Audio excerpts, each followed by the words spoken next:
Dr. Pola here with Chapter 4 in Exploring Public Speaking. This is Developing Topics for Your Speech. So objectives for this chapter included distinguishing between the specific purpose, the central idea, and the main points of a speech. Differentiating between a speech to inform, a speech to persuade, one to inspire or entertain. Writing that specific purpose, and distinguishing between an acceptable and unacceptable specific purpose and central idea statements, because we want to make sure, first of all, that they match, and compose appropriate specific purpose and central idea statements for informative, persuasive, and inspirational/entertaining speeches, which are the main speeches we will be doing for this course. Okay, so getting started with our topic, we're then formulating our specific purpose, which is the sections in the chapter, formulating a central idea statement, and finally, problems to avoid with specific purpose and central idea statements. So getting started, our purpose is, of course, focus on the purpose first when you're trying to get your topic, and then the topic, okay? So what is our general purpose? Your first major speech is going to be a speech to inform. I'm going to actually break that down and make you do an introduction speech that is going to become part of your informative speech. But that's, again, to give you more experience and to help you in planning out what your informative speech is going to be. So what is it? Is it to inform? Is it to persuade? Is it to entertain? What is it for? Okay, and those are the main ones we're going to be doing. That inspiring, entertaining, amusing one, that's going to be that speech for special occasions, the final speech that we do. Okay, the specific purpose. Before formulating your specific purpose, begin with a personal inventory of things that are of interest to you. What are your passions? Okay, what are your interests? Okay, experiences and any training you may have. Some of you might be certified nurses, CNAs, and already working in that field already with a goal of becoming an RN or going into the medical field. Some of you may have experiences in firefighting or EMT kind of classes you've had. So there's lots of things you may have already done. Think about what those are. Is it a sport? Is it some subject area you're interested in? Think about those things. Me, for example, cooking, cycling, a lot of other various things as well. Okay, and what you like and what you hate. Okay, what you like, obviously we might want to talk about that, but what we hate, maybe it becomes something we talk about in terms of a persuasive speech, why we need to change something.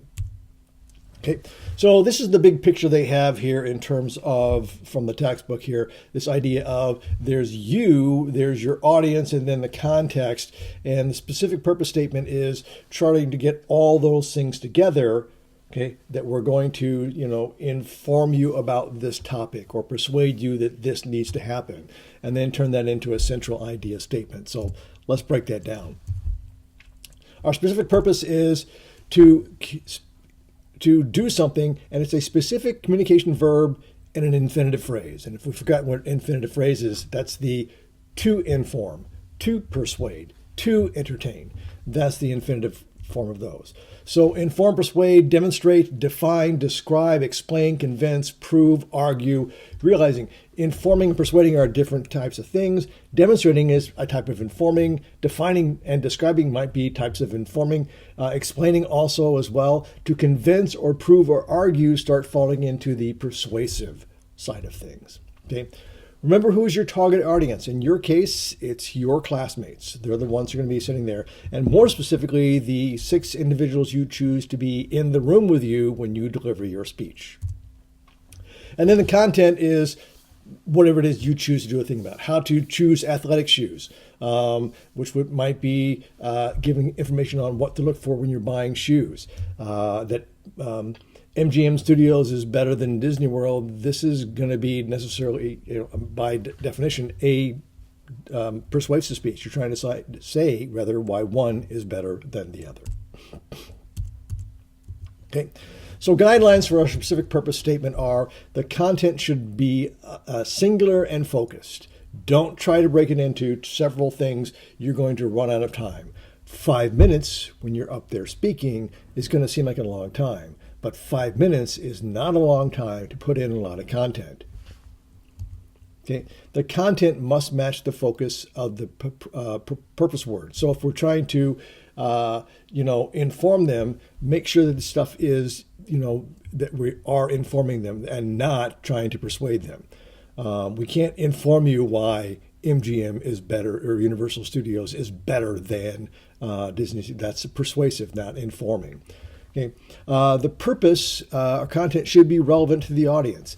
Not just what interests you, but you got to then figure out from the things that interest you, what is going to be interesting to my audience, because they're the target, they're the goal. If you're talking about things that are of interest only to you, people are not going to be really listening. Okay, so some examples here to inform my classmates of the origins of the hospice movement. To describe to coworkers the steps to apply for retirement. Wow, that's a long way in your future. To define for a group of new graduate students the term academic freedom. A lot of times if you took this course at a college or university, you would be being taught by a graduate student. And to explain to the Lions Club members the problems faced by veterans of the wars in the Middle East. Some of them might be veterans of wars, say, in Korea or Vietnam, and the veterans in Middle Eastern wars or Afghanistan, they face different kinds of challenges. Other examples, to persuade the members of Alpha Omicron Pi fraternity to go on an alternative spring break versus going and just partying. Maybe we go do something and do a service project somewhere. To motivate my classmates to engage in the college's study abroad program. Hopefully when you get to college, you can take advantage of something like that. Our youngest just got back from spending 2 weeks in Paris. And to convince my classmates or my classroom audience that they need to at least 7 hours of sleep per night on a regular basis, which is tough for you guys because school starts so early, but studies say that as adolescents, your brains aren't really functioning yet and your circadian rhythms are a little bit different. That's a whole other story. Okay, so formulating our central idea. The central idea essentially is the same as a thesis statement in its purpose. But let me make this very clear. You are used to writing things for English classes, and they're very complex sentences to show your skill. You do these things. You can't say those things out loud because a complex sentence, which looks and reads great in a paper, is hard to say out loud without trying to just read it, and your audience does not want to be just read to. Okay, so some strict rules from English composition can be loosened. We can use informal language. We can announce the topic and the main points directly.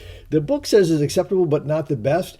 Actually, as someone who comes from a broadcasting kind of background as well, I would say it's actually very helpful for your listeners. The idea in broadcasting was always tell them what you're going to tell them, and then tell them what you told them. So introduction, what we're going to tell them, body, telling them, conclusion, what we told them, summing it all up again. Okay.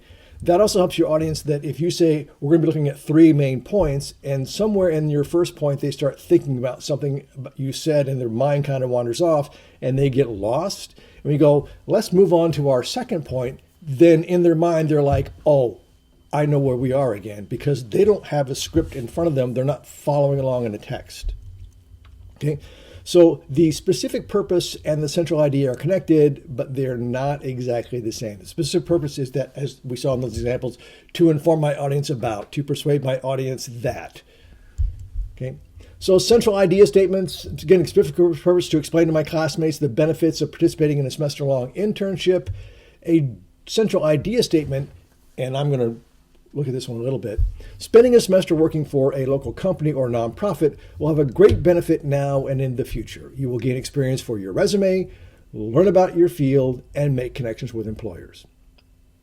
I would argue if you can deliver that well, congratulations. You're going to be a great public speaker. But I'm going to argue for most of us and for your audience, it would be easier if we broke this down a little bit. Okay. Or this is another thing they said here is by spending a semester working for a local company or nonprofit, you'll gain experiences for your resume, learn about your field, and make connections with employers. This is the second example they have in the book. The first one was the other one. And they've shortened this a little bit to try and make this clear. I would argue that for you, you want to make it even clearer, not just for yourself, but for your audience. And maybe there's a better way of doing this. I'm suggesting by spending a semester working for a local company and nonprofit has 3 main benefits. I've now told them, without saying we're going to look at 3 main points, by 3 main benefits, they're going to assume that those are going to be the main points of our. You'll gain experience for your resume, and you can say you will, or you say you'll learn about your field, and finally, you'll make connections with employers. That tells our audience, here are the 3 things you're going to be looking for, again, so that if they get lost and then you transition to your next point and let them know where that transition, where you're at, that will help your audience reconnect with you in your speech.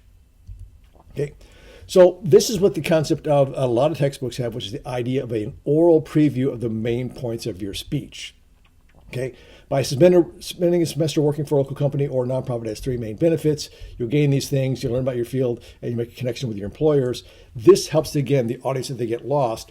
I would almost encourage you to, on your outline, put it this way, as bulleted points. That makes it easier for you. Also, this idea of shifting things in, main points furthest over to the right, and then keep moving things over or to the left and keep moving things over to the right as they become subpoints will help you in not getting lost and remembering where you are. Okay, so one thing, there are several things rather to avoid. One is trying to cover too much material. I had a student once who wanted to do his topics on Magic the Gathering. And he said, hey, I've got started on this. Can I come in and run this over with you? And he hadn't gotten through the first point when he was already at 9 minutes. And I said, you've got to just you are an expert at this game, Magic the Gathering. Your audience is not. Most of them have not even heard of it. So you have to go much bigger, much simpler, and bring things down and cover the important things. You may need to revise your specific purpose after some preparation. Think about this idea of rather than trying to cover from A to Z the whole thing, I'm going to focus on L and T, or 3 points are going to be, L, T, and Q, whatever they are. I'm going to be focusing on these areas within this topic, which is a much bigger topic, but I'm going to focus on these things that I can fit in my time frame. Okay, too much focus it can be such that no one is interested. If I get into the nitty gritty, then I'm going to get into so much detail that people kind of get lost and not see how it applies to them. So keep that in mind. So that's the opposite of covering too much material, is trying to get too focused into some detail, and then they don't see the connection. Okay.